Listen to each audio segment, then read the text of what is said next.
Oh, and I'm like, oh my God. So now I'm face to face with him. Oh. And I go, hey, Billy, I just want to say, look, I'm sorry about that whole thing. You know, I was just, yeah, John, you know, it was at my premiere, you know, it just wasn't cool. I go, look, if it's any consolation, I love your movie 51.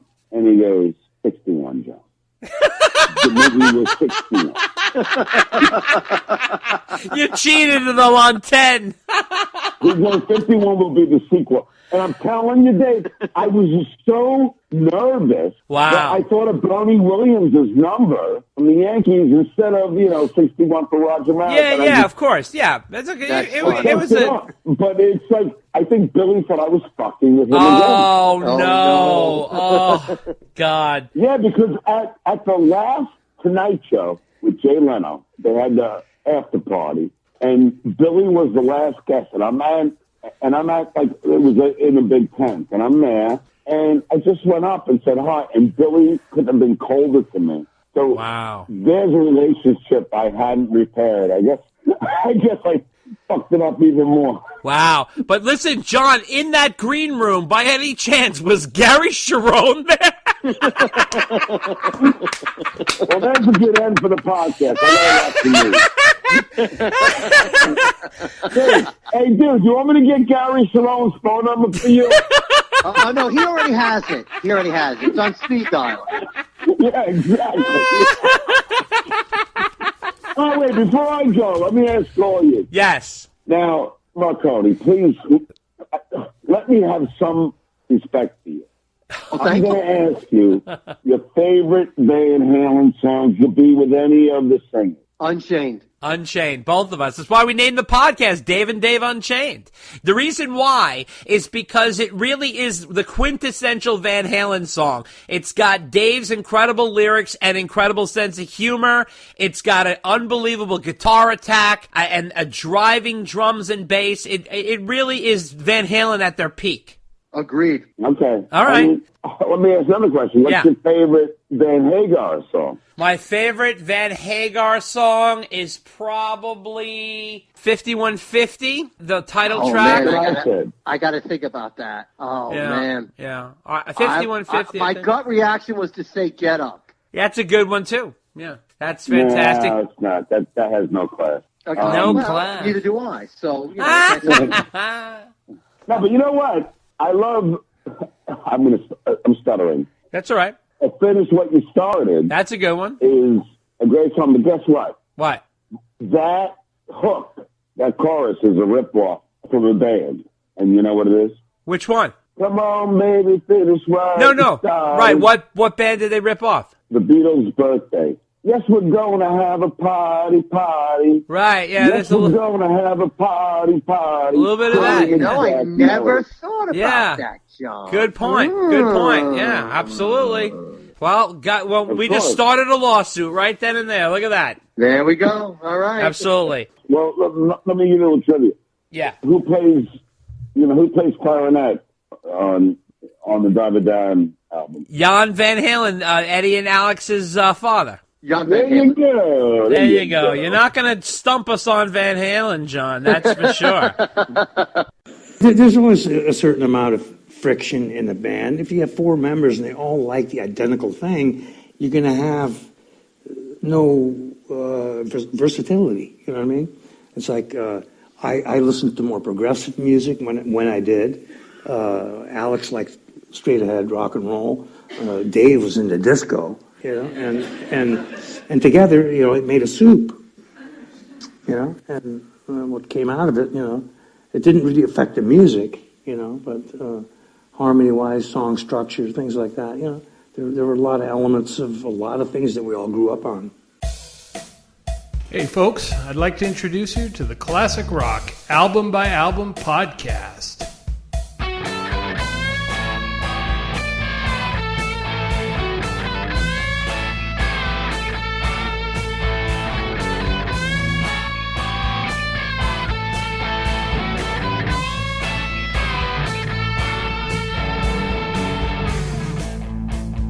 Welcome to the Classic Rock Album by Album podcast. where no stone is left unturned in the show's epic quest to review and dissect every single rock album ever made. Join self-proclaimed rock authorities Chris Carson and Lee Bowie on their epic journey to uncover the true classics. You can find the Classic Rock Album by Album podcast wherever podcasts can be found, including Spotify, Stitcher, Apple Podcasts, and Google Podcasts. Our website address is classicrockalbumbyalbum.libsyn.com. That's LIBSYN.com. And we can be reached on Facebook at fb.me/Classic Rock Album by Album. See you soon from the Classic Rock Album by Album podcast.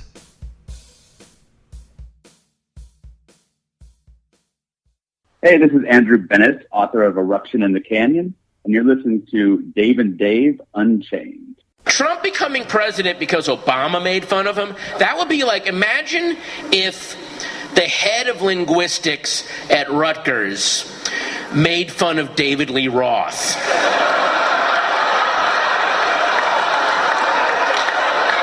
And then David Lee Roth is like, I'm going to take your job, zibbly-bobbly-boop. And then he, spends a year and all this money, gets the job, goes cartwheeling into the linguistics department. Yeah, head of linguistics, everybody, Diamond Dave. Bring out the coke and the hookers. And then the guy's like, oh no, we're going to be talking about the lack of recursion in 16th century Germanic poetry. And Dave's like,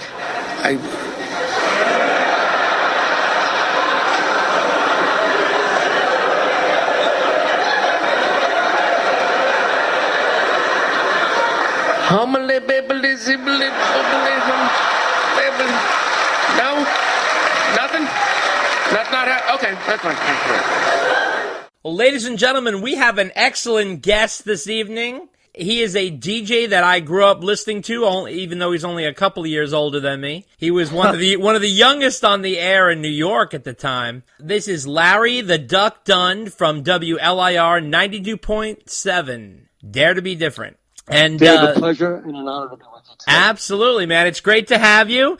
As we all know, WLIR is a infamous station that's no longer on the air, but it is on the web. You can still hear Larry spin from 3 to 7, Monday through Friday, on WLIR.FM, as well as Sundays, I believe, from 9 to 10 in the morning. And he is also on SiriusXM First Wave, so he is still actively DJing, amongst other things here. Larry is a famous Long Islander. He's an excellent DJ who has incredible credits, and he was with LIR as basically almost a child. I mean, you were such a young man. He started as an intern and moved his way up to be music director, but he was known especially for his on-air personality.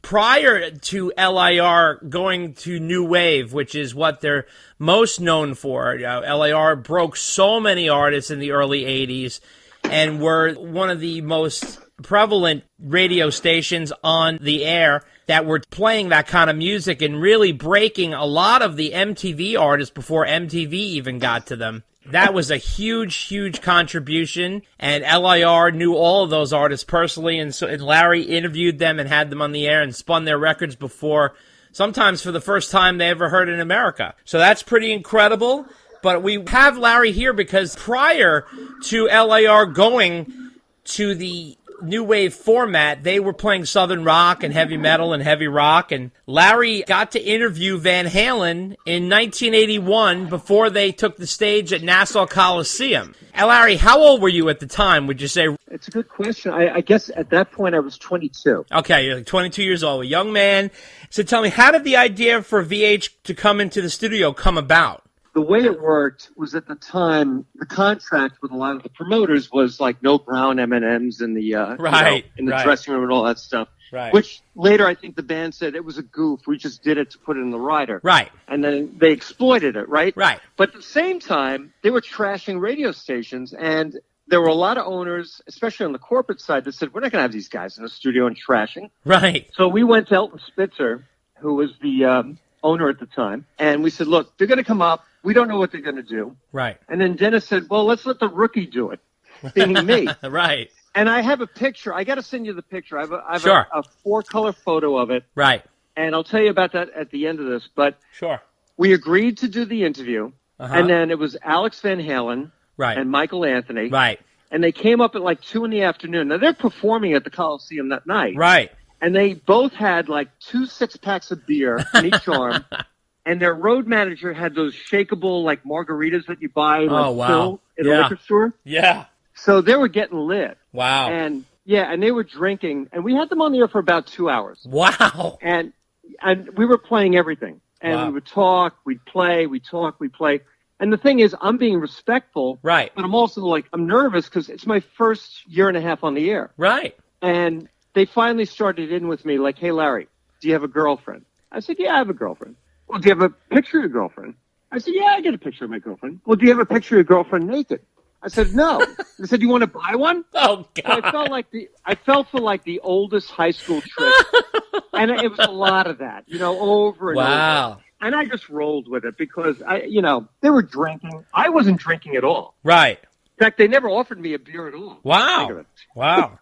Were you a fan of the band? Were you aware of their music? Huge. Yeah. Yeah. I mean, the whole story about them getting signed in like a small club in L.A. Yeah, following them and like, oh my God, that first album was so rich. Like not an ounce of fat on the album. Right. And you're right. I mean, you said we were playing the rock band. We were also playing the new wave bands. Right. And even in the movie New Wave Dare to Be Different on Showtime, we were saying, look, we had like 2 skates on 2 feet. But the 2 skates were going in 2 opposite directions. Right. At some point, something had to give. Right. But we were still playing, I even told the story on stage at my father's place about interviewing Ozzy on the Blizzard of Oz, and he was straight. He wasn't drinking, no drugs. And I asked him, I said, what was it like to be in Sabbath? And he said, it was a bloody canker, like a cankersaur. Right. A bloody You got to learn how to speak Ozzy. Too. So back to Van Halen. Yeah. I kept rolling with it. And at the end of the interview, they were like really nice and respectful. And they said, hey, and this is off the air. Right. You're really good about rolling with it. I know we trashed you a little bit, but we want to see you tonight after the show. Are you going to the show? I said, yeah, I was going with my buddies. Right. They said, we want to see you at the show. Right. And they started to walk out of the studio, and they stopped, and they turned around. They said, you know what? We go to stations all the time, and every time we say that, we never see them. We want to see you after the show. Okay. And the road manager steps up and says, Larry, go to stage left at the end of the show. I will meet you. Right. And it's sure enough, when the show ended that night at the Coliseum in 81, right. the guy was standing there. Wow. And he took me backstage. Right. He slapped a backstage pass on me. Right. I went through a huge room, which was like an after party with a lot of people with a bar. Right. And then he brings me to a very small dressing room. Right. In the back of the Nassau Coliseum. Oh, wow. And it's the 4 of them wow. and Valerie Bertinelli. Oh, wow. And I'm by myself. And I look at them. Now, I can tell that Valerie and David Lee Roth do not get along. It was like a Yoko Ono moment wow. in my mind. Wow. And then David said something very derogatory to me about Alex. And then Alex and what did he say? What did he say? He said, watch out for Alex. He gives good head. And then David starts to leave the room, and Michael and Alex look at me and go, hey! And I'm like, hey! And they said, thanks for being here. We're talking. And then Alex starts to like waver, like quiver, and he collapses in a chair. Oh, my God. He passed out. Oh, my God. Because you got to realize he played his heart out on drums. Right. And he had been drinking since he had been in the studio. Wow. Oh, my God. And the roadies lift him up, and he was fine. He was fine. But the fact that I'm in the same little room wow. with the 4 of them. Wow. And Valerie Bertinelli, I'm like, I'm a kid. Wow. I'm 22 years old. That's incredible. So now, how did Eddie act or Valerie act? Were they quiet, or what was their vibe? Well, Valerie was respectful. She said, hi, how are you? Right. Eddie was great. Right. I said, Eddie, he was amazing. Right. On guitar. I mean, like, what do you say to Eddie Van Halen? Right. I mean, sure. It's like, he's a rock god. you know, they were very nice to me in the room. And then they finally went out into the after party. But the fact that the road manager brought me not into the after party, right? Right. He brings me into the dressing room. Right. That's and awesome. It's just the four of them, and Valerie Bertinelli was a mind bender to me as a young kid. Were they all I grew up very quick. Were they all drenched in sweat? Yeah, they were. Yeah, I mean, they hadn't even changed their clothes yet. Wow, that's crazy. So now when the guys came into for the radio interview, how did you prep? Did you do a lot of questions and stuff? Like, what did you ask them?